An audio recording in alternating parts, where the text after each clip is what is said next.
Mapagpalang araw mga kataba. Magtutorta tayo ng talong.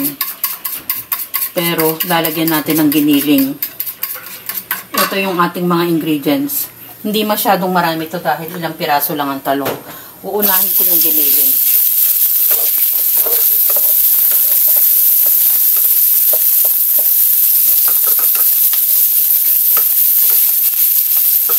Tapos meron kaming leftover na konting pork.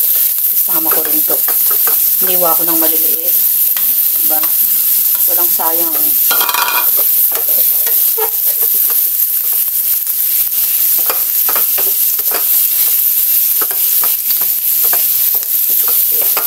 Pabayaan muna natin kumulat yan yung ating giniling.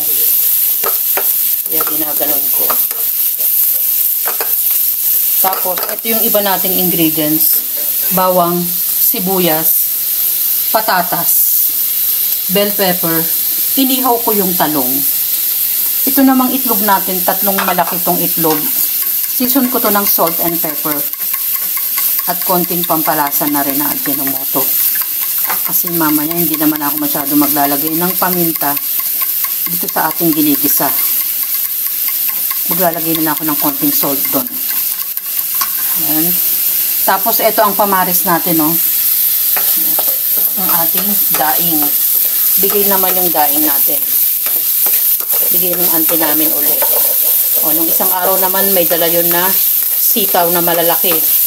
Ngayon naman, yan ang ating dalawang klase ng daing. Kaya nga sabi ko, nadadami kami sa biyaya nila. Bawang sibuyas.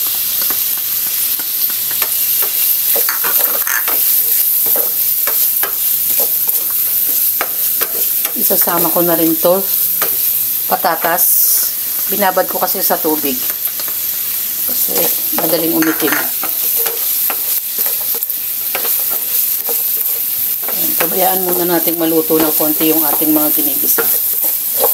Balikan natin. Lagay na natin yung bell pepper.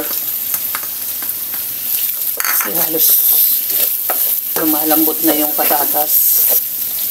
Timpla natin ng konting salt. Pampalasa. Ajinomoto. Yung mini-mention ko, hindi na ako maglalagay ng paminta.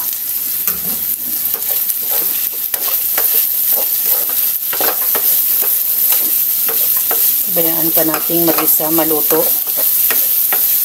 Bago natin isalang yung talong naman.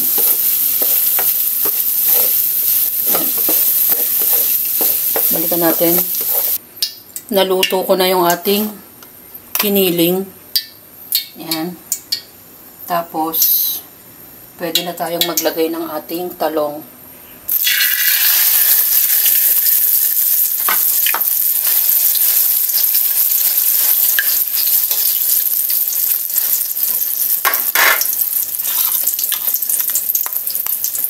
Maglagay tayo sa ibabaw.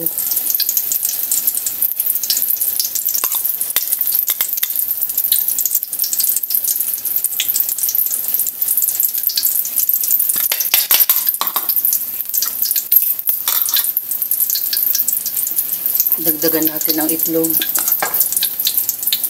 Ibabaw din. Kaya dinagdagan ko yung itlog. Para mamaya, pag binaligtad, hindi siya kakalat. Ayan.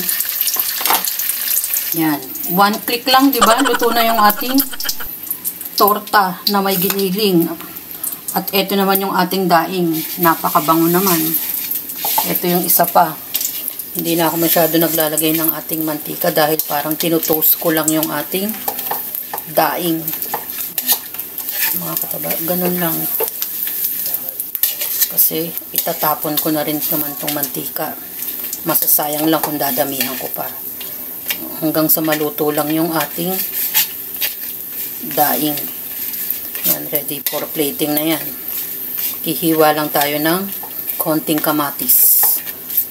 At yung iba namang sausawan may gusto ng may suka. Kanya-kanya na kami yan. Ito yung mga pagkain na mahirap talagang magbawas ng kanin, mga kataba. Tulad ng ating tortang talong na may giniling. Sari-sari lang naman ang inilagay ko dyan. Napakasimple lang at mura na naman mga kataba.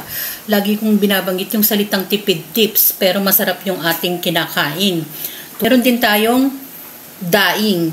Yan, nagpapasalamat tayo sa mga dumarating na biyaya dahil na idadagdag natin yan sa ating mga putahe. 2 klase ng daing. Bahala na sila kung ano yung gusto nilang sausawan. Napakasarap mga kataba. Kaya nga sabi ko, konti lang yung ingredients na dinadagdag natin. Enjoy, kumain at maging masaya. Salamat sa panonood! At bye! Ingat mga kataba!